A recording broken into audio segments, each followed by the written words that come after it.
قال النبي صلى الله عليه وسلم لا تقوم الساعة حتى لا يقال الله الله আল্লাহ নবী বলেন কিয়ামত সংঘটিত হবে না যতক্ষণ পর্যন্ত দুনিয়ার মধ্যে আল্লাহ আল্লাহ বলবে, আল্লাহ আল্লাহ উচ্চারণ হবে।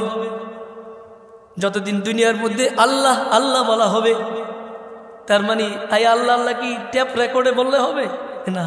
হাদিসের পরের অংশ আছে আবার লা তাকুমুস সাআ আলা আহাদিন ইয়াকুলু আল্লাহ আল্লাহ।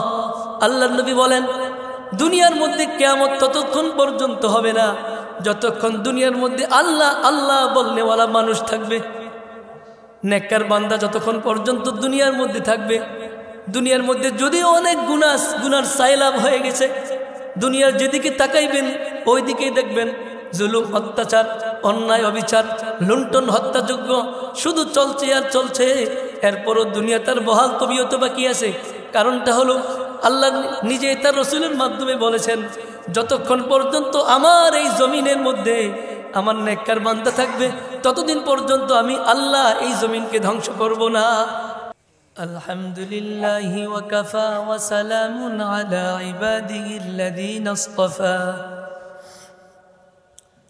আম্মা বা'দু ফাআউযু বিল্লাহি মিনাশ শাইতানির রাজীম। বিসমিল্লাহির রহমানির রহিম।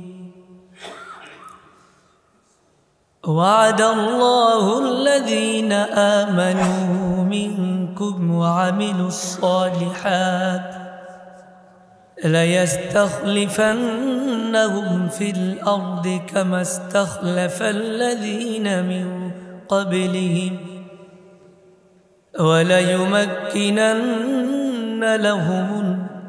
وليمكنن لهم دينهم الذي ارتضى لهم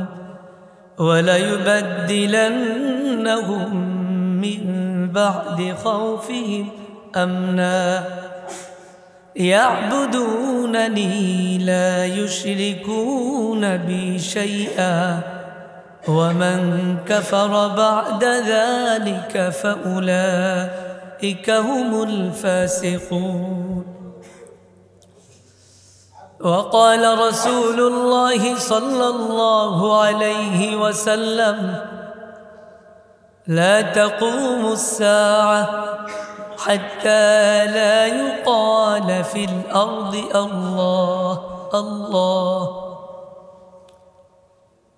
أو كما قال عليه الصلاة والسلام إن الله وملائكته يصلون على النبي يا أيها الذين آمنوا صلوا عليه وسلموا تسليما.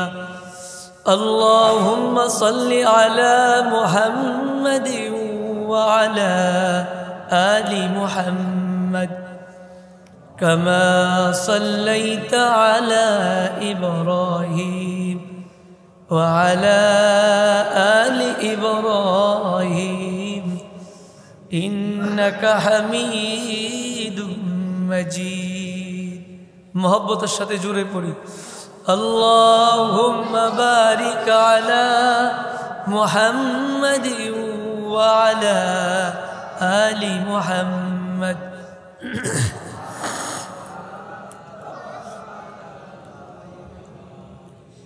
وعلى آل إبراهيم إنك حميد مجيد.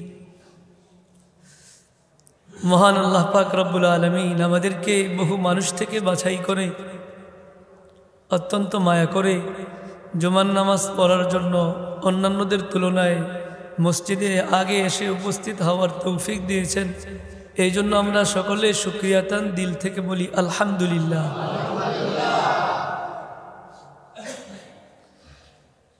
বর্তমান জামানায় পুরা দুনিয়ার চিত্রের দিকে তাকালে যে জিনিসটা আমরা দেখতে পাই সেটা হলো সব জায়গাতে অত্যাচার, জুলুম, অন্যায়, অবিচার, লুণ্ঠন, হত্যাযজ্ঞ দিন দিন কেবল বেড়েই চলছে। বিশেষ করে আল্লাহর জমিনে মুসলমানদের উপর যেই অবর্ণনীয় নির্যাতন চালাচ্ছে ইহুদি, বেঈমান, অমুসলিমরা, এটা সবচাইতে বেশি। অথচ মুসলমান ছিল সবচাইতে নিরাপদ জাতি, এখনো সবচাইতে নিরাপদ জাতি। এই মুসলমানদের থেকে অন্য মানুষ কোনো কষ্ট পায় না, কেউ কোনো আঘাত পায় না, কেউ কোনো নির্যাতনের শিকার হয় না। এই জাতি তো সবচাইতে নিরাপদে থাকার কথা ছিল, তাই না? জমিন কার? আল্লাহ। আসমান কার? আল্লাহ। জমিন আল্লাহর, আসমান আল্লাহর। আর আল্লাহ তো তার জমিনে খলিফা বানাইছেন মুসলমানদেরকে। কাদেরকে? আল্লাহ জমিনের মধ্যে বাদশা বানাইছেন কাদেরকে? মুসলমানদেরকে। এই জমিনের মধ্যে রাজা ছিলেন কারা? মুসলমানরা। আল্লাহর জমিনে আল্লাহর মুসলমান বান্দারা যারা বাদশা ছিলেন, রাজা ছিলেন, সরকার প্রধান ছিলেন, খলিফা ছিলেন, যারা পুরা দুনিয়াতে প্রতিনিধিত্ব করছেন আল্লাহ পাক রব্বুল আলামিনের। কোরআনে কারীম সূরা বাকারার 30 নম্বর আয়াতে আল্লাহ বলেছেন, ওয়াইদ ক্বালা রাব্বুকা লিল মালাইকাতি ইন্নী জাইলুন ফিল আরদি খলিফা। যে আল্লাহ কোরআনে কারীমের মধ্যে রাসূলকে বলেন, রাসূল আপনি স্মরণ করুন যখন আপনার রব আল্লাহ পাক রব্বুল আলামিন ফেরেশতাদেরকে বলেছিলেন, ইন্নী জাইলুন ফিল আরদি খলিফা, আমি এই জমিনের মধ্যে, আমার এই জমিনের মধ্যে, আমার এই দুনিয়াতে আমি খলিফা বানাইতে চাই। মুসলিম শরীফের 2742 নম্বর হাদিসে আছে, রাসূল আকরাম সাল্লাল্লাহু আলাইহি ওয়াসাল্লাম বলেন, ইন্নাল্লাহা মুস্তাখলিফাকুম ফিহা ফায়ানজুরু কাইফা তা'মালুন। যে আল্লাহ তাআলা জমিনের মধ্যে তোমাদেরকে খলিফা বানাইছেন, আল্লাহ তাআলা জমিনের মধ্যে তোমাদেরকে প্রতিনিধি বানাইছেন, আল্লাহ দেখতে চান তোমরা কি কাজ করো। তো আল্লাহ নিজেই তো কোরআনে বললেন, নবী আপনি স্মরণ করুন যে আপনার রব জমিনের মধ্যে তার খলিফা নির্বাচন করতে চাচ্ছেন। এই দুনিয়ার মধ্যে প্রথম খলিফা কে ছিলেন? হযরতে আদম আলাইহিস সালাতু ওয়াস সালাম। তিনি মুসলমান না অমুসলিম? অমুসলিম। এটা কি চিন্তা করা যাবে? নাউযুবিল্লাহি মিন যালিক। এই জমিনের সর্বপ্রথম মানুষ হলেন হযরত আদম আলাইহিস সালাতু ওয়াস সালাম, যাকে আল্লাহ তার জমিনের মধ্যে খলিফা বানাইছেন। এই আদম আলাইহিস সালাতু ওয়াস সালাম হলেন আমাদের আদি পিতা, যাকে আল্লাহ তাআলা এই জমিনে প্রথম নবী বানাইছেন, খলিফা বানাইছেন। পরবর্তী খলিফা আল্লাহ বানাইছেন হযরতে শীস আলাইহিস সালাতু ওয়াস সালাম। পর্যায়ক্রমে পরবর্তী খলিফা আল্লাহ বানাইছেন হযরতে ইদ্রিস আলাইহিস সালাতু ওয়াস সালাম। পরবর্তী খলিফা আল্লাহ বানাইছেন নূহ আলাইহিস সালাতু ওয়াস সালামকে। পরবর্তী খলিফা আল্লাহ বানাইছেন হুদ আলাইহিস সালাতু ওয়াস সালামকে। পরবর্তী খলিফা আল্লাহ বানাইছেন হযরত ইব্রাহিম আলাইহিস সালাতু ওয়াস সালামকে। পরবর্তী খলিফা বানাইছেন হযরত ইসমাঈল আলাইহিস সালাতু ওয়াস সালামকে। পরবর্তী খলিফা বানাইছেন আল্লাহ হযরত ইসহাক আলাইহিস সালাতু ওয়াস সালামকে। পরবর্তী খলিফা বানাইছেন হযরত ইয়াকুব আলাইহিস সালাতু ওয়াস সালামকে। পরবর্তী খলিফা আল্লাহ বানাইছেন ইউসুফ আলাইহিস সালাতু ওয়াস সালামকে। পরবর্তী খলিফা বানাইছেন আল্লাহ হযরত ইউনুস আলাইহিস সালাতু ওয়াস সালামকে। পরবর্তী খলিফা বানাইছেন আল্লাহ হযরত মূসা আলাইহিস সালাতু ওয়াস সালামকে। আরো পরবর্তী খলিফা বানাইছেন, রাজা বানাইছেন, বাদশা বানাইছেন হযরত দাউদ আলাইহিস সালাতু ওয়াস সালামকে। পরবর্তী বাদশা হইছেন, পুরা দুনিয়া শাসন করছেন হযরত সুলাইমান আলাইহিস সালাতু ওয়াস সালামকে। পরবর্তী খলিফা বানাইছেন হযরত ঈসা আলাইহিস সালাতু ওয়াস সালামকে। পরবর্তী খলিফা বানাইছেন পুরা দুনিয়ার সর্বশ্রেষ্ঠ মানব, আমাদের নবী, সকলের নবী, বিশ্ব নবী মুহাম্মদ সাল্লাল্লাহু আলাইহি ওয়াসাল্লামকে, তাই না? তো পুরা দুনিয়ার মধ্যে একদম দুনিয়ার শুরু থেকে নিয়ে রাসূল আকরাম সাল্লাল্লাহু আলাইহি ওয়াসাল্লাম পর্যন্ত আল্লাহর জমিনে প্রতিনিধিত্ব করছেন কারা? আল্লাহ তাআলার পেয়ারে বান্দা যারা, যারা আল্লাহ তাআলার খাস বান্দা, আম্বিয়া আলাইহিমুস সালামরা পুরা দুনিয়ার প্রতিনিধিত্ব করছেন আল্লাহ পাক রব্বুল আলামিনের। অথচ আজকে পুরা দুনিয়াতে মার খাচ্ছে সবচেয়ে বেশি কারা? মুসলমানরা। সবচেয়ে বেশি নির্যাতনের শিকার হচ্ছে কারা? মুসলমানরা। কেন মুসলমানরা নির্যাতনের শিকার হবে? কেন মুসলমানরা আজকে সবচাইতে বেশি লাঞ্ছিত হবে অমুসলিমদের হাতে? এটা তো আল্লাহর মানসা ছিল না, এটা তো আল্লাহর ইচ্ছা ছিল না। এটা কেন হচ্ছে? শুধু আমাদের বদআমলির কারণে, না অন্য কিছু। আমাদের আমল কমে গেছে, এই জন্য আল্লাহ তাআলা আমাদের উপর অমুসলিমদেরকে চাপাই দিয়েছেন। কোরআনে কারীমের মধ্যে সূরা রুমের মধ্যে আল্লাহ বলছেন, যহারাল ফাসাদু ফিল বাররি ওয়াল বাহর বিমা কাসাবাত আইদিন নাস। আল্লাহ কোরআনে কারীমের মধ্যে বলেন, জমিনের মধ্যে যত ফিতনা ফাসাদ ছড়িয়ে পড়েছে, এটা ছড়িয়ে পড়েছে, যত আযাব গজব নাজিল হয়েছে, এই আযাব গজব আল্লাহ ইচ্ছা করে নাজিল করেন নাই, আল্লাহ নিজের ইচ্ছাই দেন নাই। আল্লাহ তাআলা নিজের এত বড় রহমান রহিম হওয়ার পরও আল্লাহ কেন বান্দাদেরকে কষ্ট দিবেন? আল্লাহ বলেন, এত ফিতনা ফাসাদ ছড়িয়ে গেছে, আযাব কষ্ট মুসলমান পাচ্ছে, কারণটা হলো এগুলো হচ্ছে মুসলমানদের নিজের হাতের কামাই। এগুলো মুসলমানরা নিজেরা নিজের হাতে কামাই করেছে। মুসলমান গুনাহ করেছে, আল্লাহর আইন মানে না, আল্লাহর আদেশ মানে না, নবীর সুন্নত তরিকায় চলে না। আল্লাহ বলেন তাদের বদআমলের কারণে তাদের উপর আযাব চেপে গেছে। কেন আজ আযাব চাপায় দেওয়া হয়েছে? আল্লাহ বলেন লিউযিকাহুম বা'দাল্লাযী আমিলু লাআল্লাহুম ইয়ারজিউন। এই ফিতনা ফাসাদ ছড়িয়ে পড়েছে, আযাব গজব ছড়িয়ে পড়েছে, এই জন্য যেন আল্লাহ তাআলা চাচ্ছেন মানুষ আমরা যে অপকর্ম করেছি, অপকর্মের কিছু শাস্তি আল্লাহ দুনিয়াতে ভোগ করাতে চাচ্ছেন। এটা এই কষ্ট মুসলমান পড়ছে কেন? মুসলমানদের নিজেদের বদআমলের কারণে, নিজেদের আমল খারাপ, এই জন্য মুসলমানরা কষ্টে পড়তেছে। যদি মুসলমান যদি আমল ভালো হইতো, মুসলমান যদি রাসূলের সুন্নত তরিকায় চলতো, তাহলে মুসলমানদের এই কষ্ট হতো না। আজকে আমরা যারা মসজিদে আসতেছি, দোতলা যারা দাঁড়াবো, ইনশাআল্লাহ এই বিষয়টা খেয়াল রাখবো যে একেবারেই পূর্ব পাশে পেছনের কাতারে আমরা কেউ না বসি, এই দিক থেকে তৃতীয় তলায় চতুর্থ তলায় পড়তে হবে, এই বিষয়টা আমরা খেয়াল রাখি। আল্লাহ তাআলা আমাদেরকে বানিয়েছিলেন সবচাইতে সম্মানিত জাতি। মুসলমান ছিল সবচাইতে সম্মানিত জাতি, তাই না? মুসলমান ছিল বাদশাহী জাতি, মুসলমান পুরা দুনিয়া রাজত্ব করছে। আজকে এই বাদশাহ জাতি, রাজার এই জাতি আজকে এতটাই নিপীড়ন স্বীকার করছে, এটা একমাত্র কারণ তাদের বদআমলের কারণ। অথচ আল্লাহ তাআলার ওয়াদা আছে যে আল্লাহ তাআলা পূর্ববর্তী উম্মতদের মধ্য থেকে যেমন আল্লাহ তার খলিফা দুনিয়ার মধ্যে নবীদেরকে বানিয়েছেন, আল্লাহ ওয়ালাদেরকে বানিয়েছিলেন, আল্লাহর বুজুর্গ বান্দাদেরকে বানিয়েছিলেন, উম্মতে মুহাম্মদীর মধ্যেও আল্লাহ তাআলা বুজুর্গ বান্দাদেরকে খলিফা বানাইবেন, আল্লাহর ওয়াদা ছিল। সূরা নূরের 55 নম্বর আয়াত আমরা কোরআন খুলে দেখি আল্লাহ কি বলেন। আল্লাহ সূরা নূরের মধ্যে বলছেন 55 নম্বর আয়াতে, নবী আপনি শুনুন যে আমি আপনার সাথে, আপনার মুমিন বান্দা বান্দীদের সাথে আমি ওয়াদা করেছি যে এই উম্মতের মধ্যেও আমি খলিফা বানাবো, আমার প্রতিনিধিত্ব করবে যারা আমার মুমিন বান্দা, আমার খালেস বান্দা, এরাই আমার প্রতিনিধিত্ব করবে। আল্লাহ বলেন ওয়া'দাল্লাহুল্লাযীনা আমানু মিনকুম ওয়া আমিলুস সালিহাত।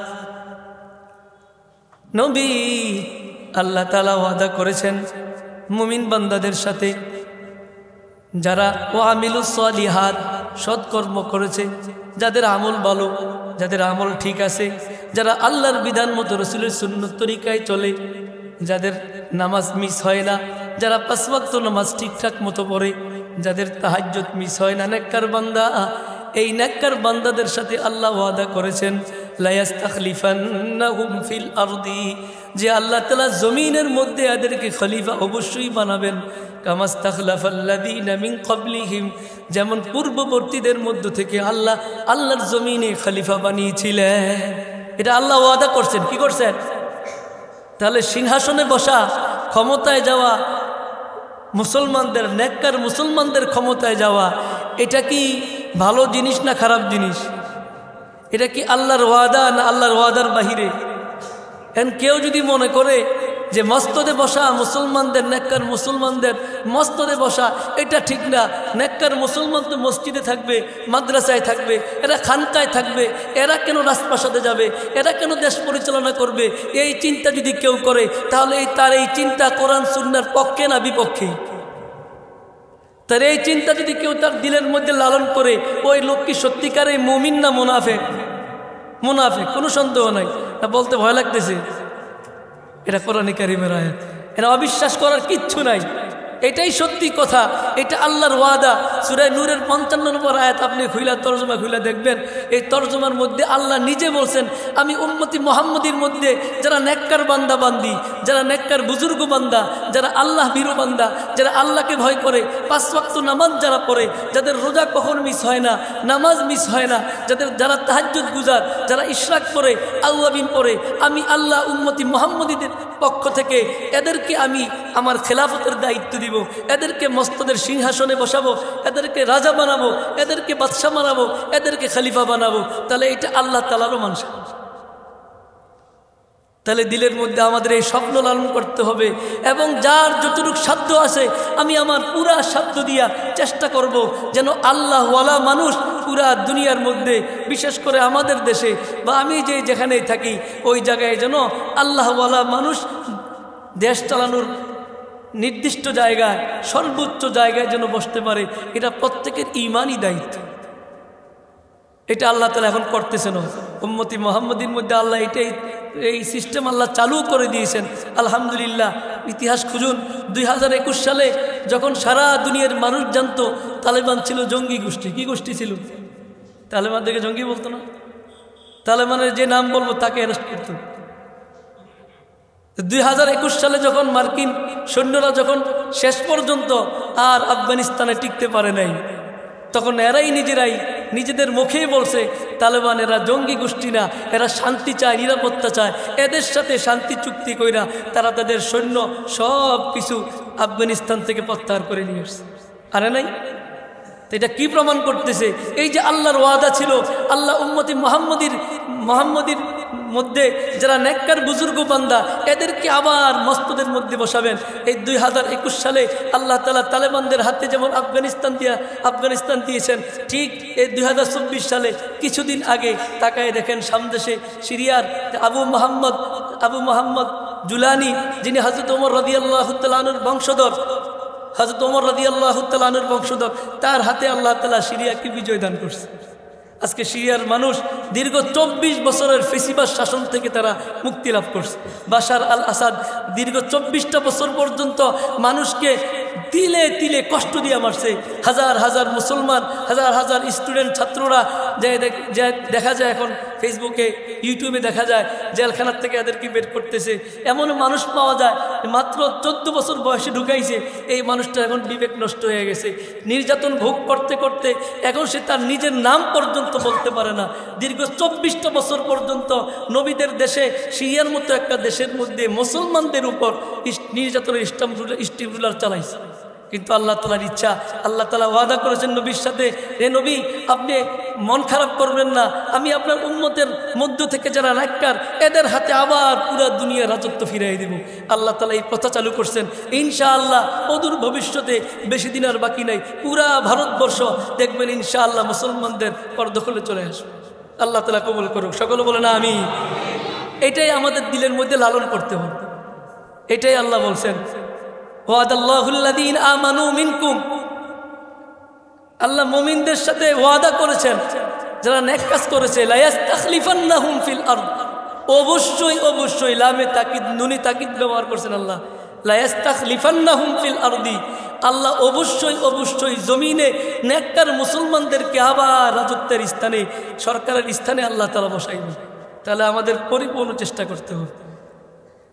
কিন্তু আজকে দেখা যাচ্ছে পুরা দুনিয়ার মধ্যে যদি আমরা জরিপ চালাই, শুধু আমাদের নিজেদের বদ আমলির কারণে মুসলমান সব জায়গাতে মার খাচ্ছে। গাজার দিকে তাকায় দেখেন, এটা কি কোনো চিত্র হলো? দুনিয়াতে তো মানুষই বসবাস করতেছে। হোক না সে ইহুদি, সে তো একটা মানুষ ছিল। হোক না সে খ্রিস্টান, সে তো মানুষ ছিল। হোক না সে হিন্দু, সে তো মানুষই ছিল। হোক না সে বৌদ্ধ, সে তো মানুষ। তাকে তো আল্লাহ জ্ঞান দান করছেন। কেমন করে ইহুদিরা পারে গাজার মতো একটা বিশাল একটা এলাকার মধ্যে মুসলমানদেরকে কি নির্মমভাবে নির্যাতন চালাচ্ছে। তাকাইলে দেখা যায় একটা মৃত্যুপুরীর মতো, কোনো বিল্ডিং কিছু নাই, সব ধ্বংস করে দিয়েছে।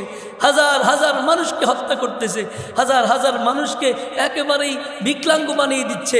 এরা জীবনে কিছুই করতে পারবে না।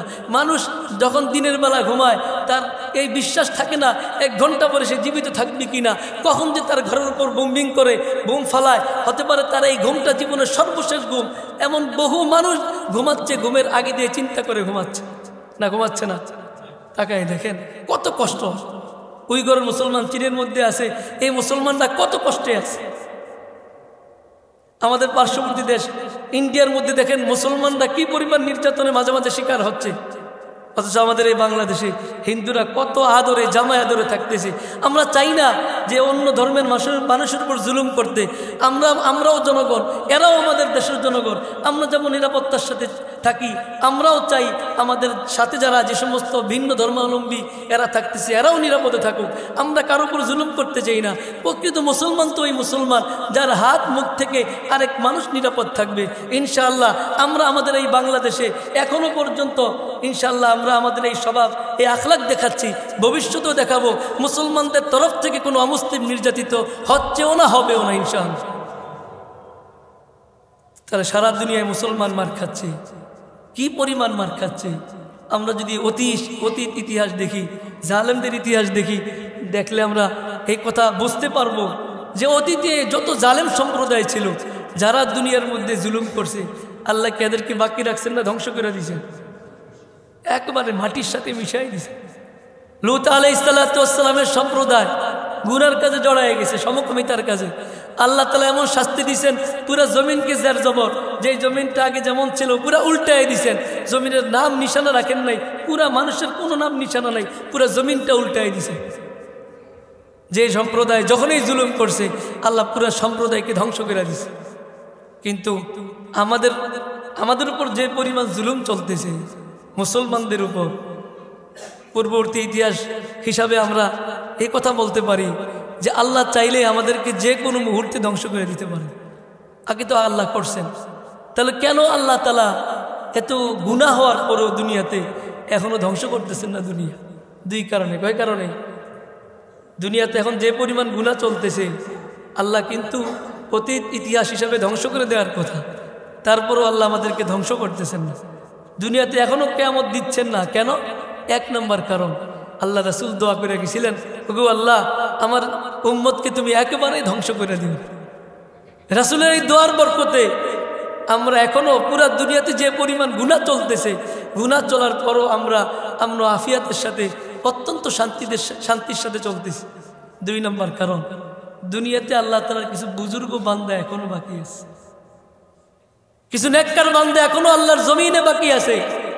যদি আল্লাহর ওই নেককার বান্দাগুলো জমিনে না থাকতো, যদি এই ভূপৃষ্ঠে আল্লাহ ভীরু বান্দাগুলো না থাকতো, সাদা মনের মানুষগুলো দুনিয়াতে যদি এখন না থাকতো, ওই কিছু মুষ্টিময় মানুষের কারণে আল্লাহ তাআলা দুনিয়া এখনো টিকিয়ে রাখছেন। এটা রাসূল হাদিসের মধ্যেও বলেছেন, লা তাজালু তাইফাতুন মানসুরিন আলাল হাক্কি হাত্তা ইয়াতি আমরুস সাআ। ও আমার উম্মত শুনে রাখো, এই জমিনের মধ্যে সব সময় ছোট্ট একটা দল চলতে থাকবে। এই দলটাকে দুনিয়ার সব শক্তি, অমুসলিম শক্তি, এদের সাথে কিছু মুনাফিক শক্তি মিশে যাবে এদেরকে দুনিয়ার থেকে ধ্বংস করে দিতে। এরা কোনোদিন এদেরকে ধ্বংস করতে পারবে না। আল্লাহ তাআলা এদেরকে বারবার সাহায্য করবেন, কিন্তু আল্লাহ তাআলার যখন ইচ্ছা হবে দুনিয়াকে তছনছ করে দিবেন, কিয়ামত করে দিবেন, তো আল্লাহ তাআলা এদেরকে উঠাই নেবেন। এই বুজুর্গ বান্দাদের উসিলায় আল্লাহ তাআলা আমাদেরকে এখনো টিকায় রাখছে, ঠিক কিনা? মুসলিম শরীফের হাদিস 148 নম্বর হাদিস, قال النبي صلى الله عليه وسلم لا تقوم الساعة حتى لا يقال الله الله। আল্লাহ নবী বলেন, কিয়ামত সংঘটিত হবে না যতক্ষণ পর্যন্ত দুনিয়ার মধ্যে আল্লাহ আল্লাহ বলবে, আল্লাহ আল্লাহ উচ্চারণ হবে। যতদিন দুনিয়ার মধ্যে আল্লাহ আল্লাহ বলা হবে, তার মানে আই আল্লাহ আল্লাহ কি ট্যাপ রেকর্ডে বললে হবে না। হাদিসের পরের অংশ আছে আবার, লা তাকুমুস সাআ আলা আহাদিন ইয়াকুলু আল্লাহ আল্লাহ। আল্লাহর নবী বলেন, দুনিয়ার মধ্যে কিয়ামত ততক্ষণ পর্যন্ত হবে না যতক্ষণ দুনিয়ার মধ্যে আল্লাহ আল্লাহ বলনেওয়ালা মানুষ থাকবে। নেককার বান্দা যতক্ষণ পর্যন্ত দুনিয়ার মধ্যে থাকবে, দুনিয়ার মধ্যে যদিও অনেক গুনার সাইলাব হয়ে গেছে, দুনিয়ার যেদিকে তাকাইবেন ওই দিকেই দেখবেন জুলুম, অত্যাচার, অন্যায়, অবিচার, লুণ্ঠন, হত্যাযজ্ঞ শুধু চলছে আর চলছে। এরপরও দুনিয়া তার বহাল তবিয়ত বাকি আছে। কারণটা হলো আল্লাহ নিজে তার রসুলের মাধ্যমে বলেছেন, যতক্ষণ পর্যন্ত আমার এই জমিনের মধ্যে আমার নেককার বান্দা থাকবে ততদিন পর্যন্ত আমি আল্লাহ এই জমিনকে ধ্বংস করব না। বাইহাকির রেওয়ায়াতের মধ্যে আসছে, মুসলিম শরীফের রেওয়ায়াত 2940 নম্বর রেওয়ায়াতের মধ্যে আসছে যে যতদিন পর্যন্ত দুনিয়ার মধ্যে মুমিন বাকি থাকবে ততদিন পর্যন্ত কিয়ামত হবে না। নবী বলেন ক্বালান নবী সাল্লাল্লাহু আলাইহি ওয়াসাল্লাম ইয়াখরুজুদ দাজ্জাল ফি উম্মতি। আল্লাহর নবী বলেন এ আমার উম্মতের মধ্যে দাজ্জালের আবির্ভাব ঘটবে। কার আবির্ভাব? দাজ্জালের আবির্ভাব ঘটবে। দাজ্জালের আবির্ভাব ঘটবে সুম্মা ইয়ামকুসু 40। আল্লাহর নবী বলেন এই দাজ্জাল দুনিয়ার মধ্যে 40 থাকবে, 40 দিন বা 40 বছর এই দাজ্জাল দুনিয়ার মধ্যে থাকবে। 40 দিন দুনিয়ার মধ্যে অবস্থান করবে। নবী বলেন নাই 40 দিন না বছর, এ কথা নবী বলেন নাই, শুধু বলছেন 40। মুহাদ্দিসিনে কেরাম বলেছেন, অনেক মুহাদ্দিসিনে কেরাম বলছেন যে দাজ্জাল দুনিয়ার মধ্যে আসে 40 দিন থাকবে। দাজ্জাল 40 দিন থাকবে। এ অনেক হত্যাযজ্ঞ চালাবে, যেদিকে যাবে সেদিকে সে নিজেকে রব হিসাবে দাবি করবে। যে তাকে রব মানবে না তাকে হত্যা করে ফেলবে। সে ইচ্ছা করলে একটা মানুষকে মেরে ফেলে আবার জীবিত করতে পারবে। সে তার হাতের মধ্যে অনেক নাজ নিয়ামত দেখাতে পারবে। আল্লাহ তাআলা তরফ থেকে সে এমন কিছু ক্ষমতা পাবে যে ক্ষমতার কারণে সে মানুষকে দুর্বল করতে পারবে। সুম্মা ইয়াবআসুল্লাহু ঈসা ইবনে মারইয়াম। এরপরে আল্লাহ পাক রব্বুল আলামিন হযরত ঈসা আলাইহিস সালাতু ওয়াস সালামকে দুনিয়ায় পাঠাবেন। সুম্মা ইয়াতলুবুহু সুম্মা ইহলিকুহু। হাদিসের মধ্যে আসছে হযরত ঈসা আলাইহিস সালাতু ওয়াস সালাম দুনিয়াতে আসার পরে এই দাজ্জালকে খুঁজতে থাকবেন, ইয়াতলুবুহু তালাশ করতে থাকবেন। তালাশ করতে করতে এক সময় পেয়ে যাবেন। পাওয়ার পরে হযরত ঈসা আলাইহিস সালাতু ওয়াস সালাম তাকে ধ্বংস করে দিবেন। সুম্মা ইয়ামকুসুন নাস 7 সিনিন। আল্লাহ নবী বলেন এরপরে আমার উম্মত পুরা দুনিয়ার মধ্যে 7 বৎসর খুব নিরাপদে থাকবে। কয় বৎসর? 7 বৎসর খুব শান্তিতে বসবাস করবে। লাইসা বাইনা ইসনাইনি আদাওয়াতুন।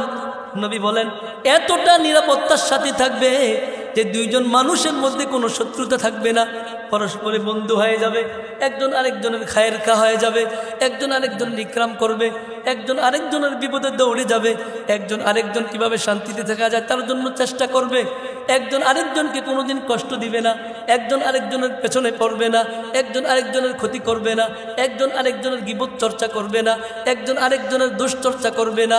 এমন কোনো ক্ষতিকর কোনো কাজ আছে যে কাজটা কোনো মুমিন করবে? হতে পারে না। কোনো খারাপ কাজ কোনো মুমিন করবে না। এভাবে 7টা বছর কাটাবে। কয় বছর কাটাবে? 7 বছর কাটাবে। এরপরে আল্লাহ তাআলা সুম্মা ইউরসিলুল্লাহু রিহান বারিদাতান। এই জায়গাটা খুব খেয়াল করে শুনেন যে যতদিন আল্লাহ দুনিয়ার মধ্যে মুমিন থাকবে, নেককার থাকবে, ততদিন দুনিয়া রাখবেন। যখন মুমিন থাকবে না, নেককার বান্দা বান্দি থাকবে না, দুনিয়া ধ্বংস করে দিবেন। এই অংশটা শুনলে বুঝবেন। সুম্মা ইউরসিলুল্লাহু রিহান বারিদাতান।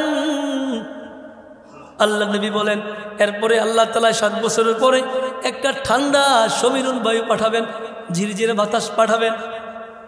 এই বাতাসটা পুরো দুনিয়ার মধ্যে ছড়িয়ে যাবে। এই বাতাস যার গায়ে লাগবে, এই বাতাস শুধু মুমিন মুত্তাকিনদের গায়ে লাগবে। মুমিন মুত্তাকিনদের গায়ে লাগার সাথে সাথে ওই মুমিন মুত্তাকিন মারা যাবে। আল্লাহ নবী বলেন লাউ আন্না আহাদাকুম দাখালা ফি কাবিদিল জাবালি। আল্লাহ নবী বলেন ও আমার উম্মত শোনো, যদি কোনো মুমিন পাহাড়ের গুহার মধ্যে যায় লুকায়, যেই গুহা কোনোদিন মানুষের পক্ষে বের করা সম্ভব না, এমন নির্জন জায়গাতে যায় যদি কোনো মুমিন লুকায়, আল্লাহ পাক রব্বুল আলামিন বাতাসের এই ঝিরঝিরে বাতাসের এমন শক্তি দিবেন লা দাখালাত আলাইহি হাত্তা কবাজাতহু। নবী বলেন এই সমীরণ, এই বায়ুটা, ঝিরঝিরে বাতাসটা ওই নির্জন জায়গাতে পাহাড় গুহার মধ্যে যায়, তা ওই মুমিনের গায়ে লাগবে। লাগার সাথে সাথে ওই মুমিন দুনিয়ার থেকে চলে যাবে। ফায়াবকা আলা ওয়াজহিল আরদি শিরারুন নাস। এইভাবে মুমিন মারা যেতে যেতে দুনিয়ার মধ্যে আর কোনো মুমিন থাকবে না, শুধুমাত্র খারাপ মানুষ থাকবে। এরপরে কিছুদিনের পরে আল্লাহ পাক রব্বুল আলামিন দুনিয়াকে ধ্বংস করে দিবে। হাদিস আমাদেরকে কি মেসেজ দিল? হাদিস আমাদেরকে এই জিনিসটা জানান দিল, ও দুনিয়ার মানুষ শোনো, যতদিন পর্যন্ত আল্লাহর এই জমিনে, আল্লাহর এই পবিত্র ভূখণ্ডে নেককার মানুষ থাকবে, হোক না তারা পরিমাণে কম, সংখ্যায় কম, তাদের উসিলা করে আল্লাহ পুরা কুল কায়নাতকে ঠিক রাখবেন। যখন এই সামান্য সংখ্যাগরিষ্ঠ মুসলমান যখন দুনিয়ার থেকে ওই হালকা ঝিরঝিরে বাতাসের মাধ্যমে দুনিয়া থেকে চলে যাবে, এক সময় দেখা যাবে দুনিয়ার মধ্যে কোনো নেককার মানুষ থাকবে না, সব খারাপ মানুষ থাকবে, খারাপ মানুষ থাকবে। ওই সময় আল্লাহ পাক রব্বুল আলামিন পুরা দুনিয়াকে ধ্বংস করে দিবেন। পশ্চিম দিগন্ত থেকে সূর্য উঠবে, অবস্থা এমন দাঁড়াবে যে একজন মানুষ সে তার কাছে পানি পান করানোর জন্য গামলাতে পানি ঢালবে। হাদিসের মধ্যে আসছে ওই পানি পান করানো শেষ হবে না, হযরত ইসরাফিল আলাইহিস সালাম সিংহায় ফু দিবেন। একটা সময় যাওয়ার পরে এই লোকটা ফু শোনার সাথে সাথে সে হঠাৎ বেহুশ হয়ে পড়ে যাবে। আর এই আওয়াজটা এমন বিকট হবে, বিকট আওয়াজের কারণে লোকটা মারা যাবে। একটা লোক তার ঘরের দিকে রওনা করছে, ঘরে ঢুকতে পারবে না, আওয়াজ তার কানের মধ্যে আসবে সিংহার ফু। এই আওয়াজ আসার সাথে সাথে সে সেখানেই পড়ে যাবে। আওয়াজের বিকট শব্দের কারণে এক সময় লোকটা দুনিয়ার থেকে চলে যাবে। তার মানে দুনিয়াতে মুমিন বান্দা বান্দিদের কত দাম দেখছেন।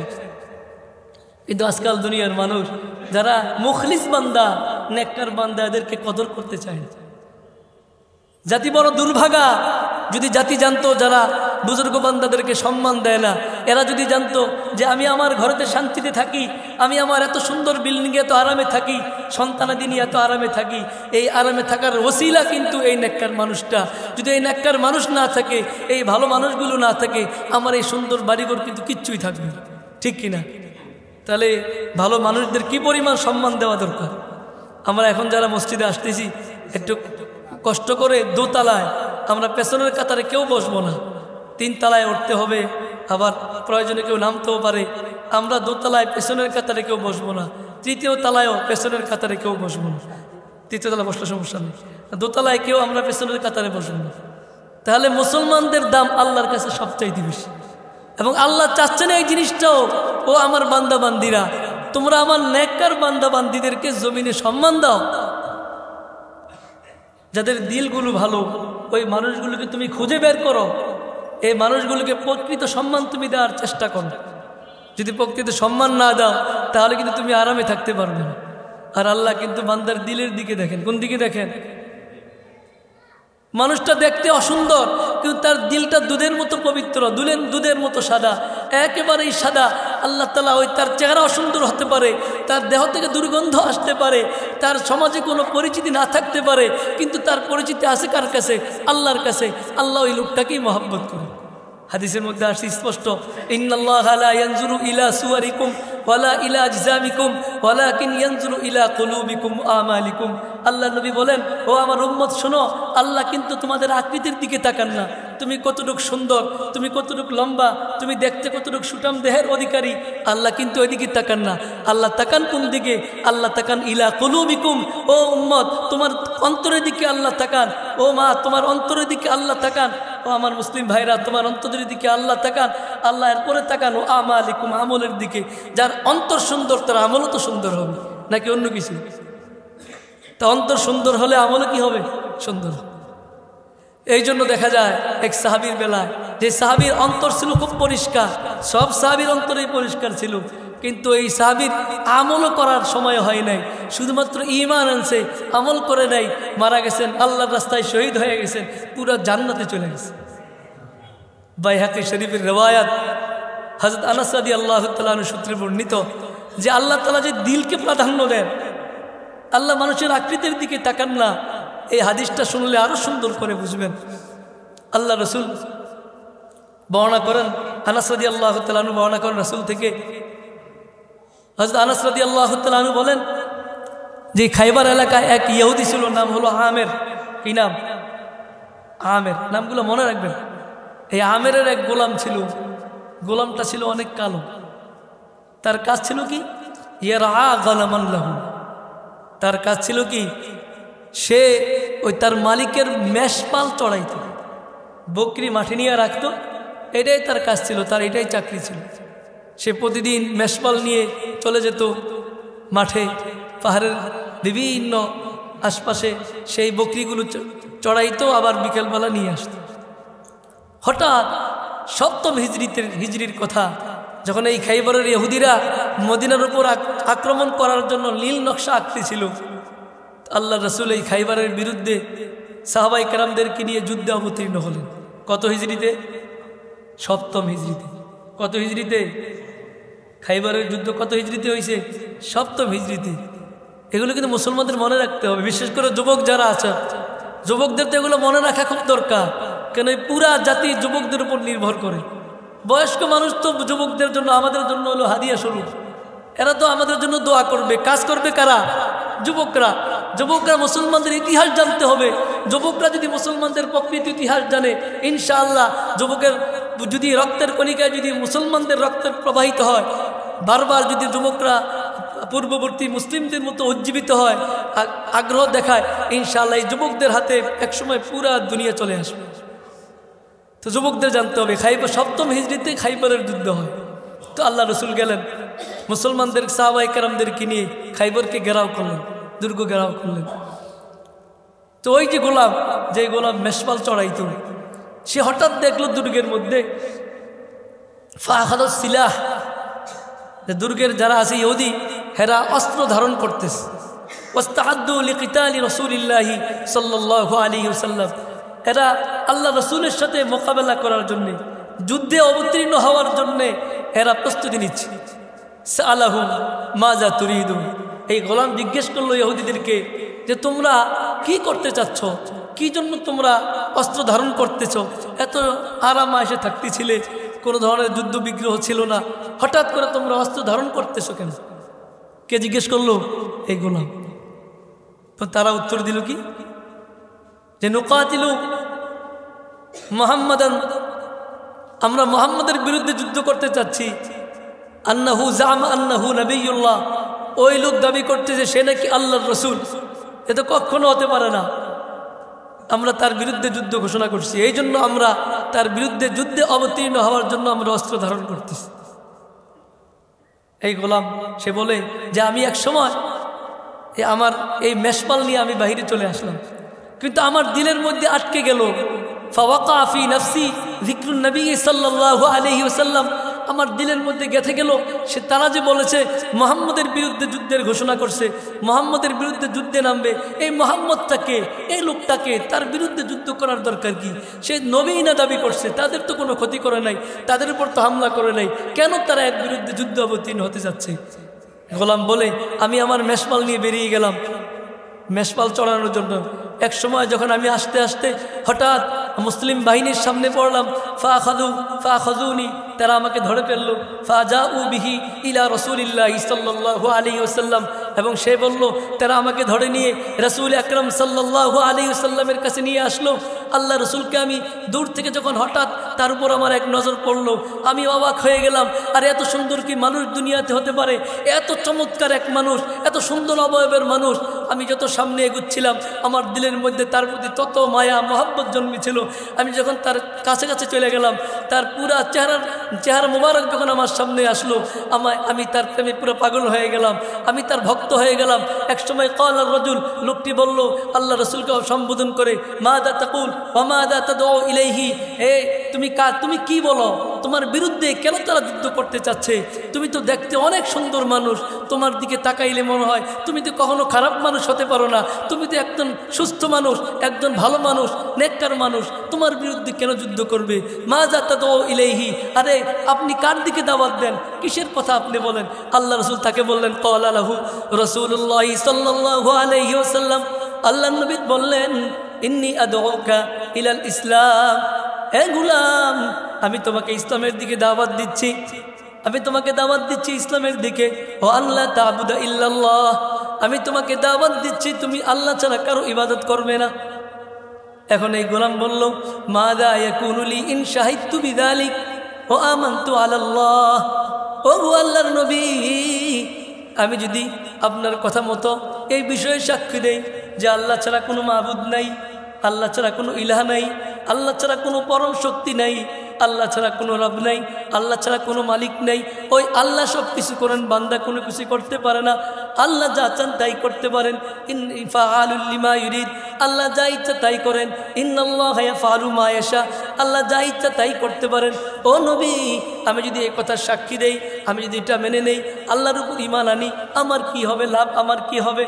আল্লাহ নবী তাকে বললেন, ওরে আল্লাহর গোলাম, ওরে আল্লাহর বান্দা, তুমি যদি ইন শাহিদতা বিযালিক ও আমানতা আলাল্লাহ, তুমি যদি ওই বিষয়গুলোর সাক্ষ্য দাও এবং আল্লাহর উপর ঈমান আনো, লাকাল জান্নাহ, তোমার জন্য আল্লাহ পাক রব্বুল আলামিন জান্নাত বরাদ্দ করে দিবে।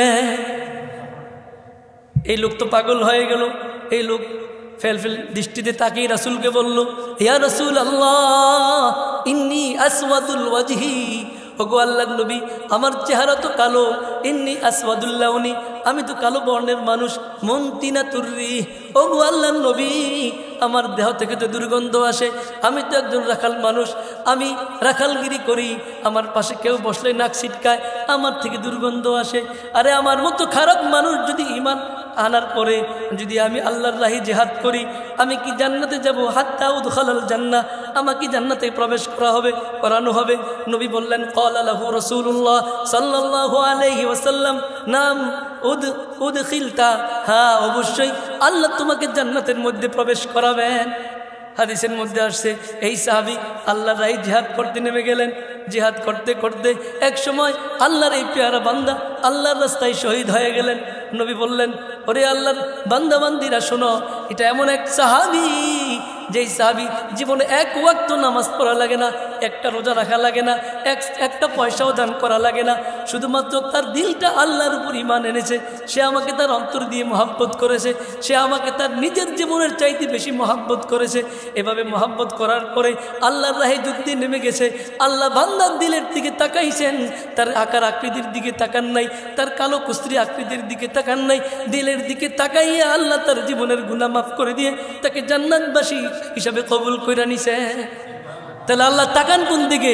বান্দার দিলের দিকে, বান্দার আকার আকৃতির দিকে তাকান না, আল্লাহ দিলের দিকে তাকায়া দেখেন, ও বান্দা, তুমি তোমার দিলের মধ্যে আমার কি পরিমাণ মহব্বত রেখেছো, তুমি আমার নবীকে কি পরিমাণ মহব্বত করো, আমার দিনের জন্য তুমি কি পরিমাণ চেষ্টা করো, আমার দিন যেন আমার জমিনে, আমার এই পবিত্র ভূখণ্ডে যেন দিন উজ্জীবিত হয়, দিনের পতাকা যেন আমার প্রত্যেকটা দেশের মধ্যে পথ করে উঠতে থাকে, তুমি কি পরিমাণ চেষ্টা করছো। আল্লাহ ওই দিকে তাকাবেন, বান্দার আকার আকৃতির দিকে তাকাবেন না। ইনশাআল্লাহ আমরা চেষ্টা করব যে যেখানে আছি আমাদের পরিপূর্ণ ক্ষমতা ব্যয় করে, আমাদের সর্বাত্মক চেষ্টা ব্যয় করে আমরা চেষ্টা করব রাসূলের সুন্নত তরিকায় আল্লাহ পাক রব্বুল আলামিনের বিধান মানার। আল্লাহ তাআলা আমাদেরকে তৌফিক দান করুক। ওয়া মা আলাইনা ইল্লাল বালাগ।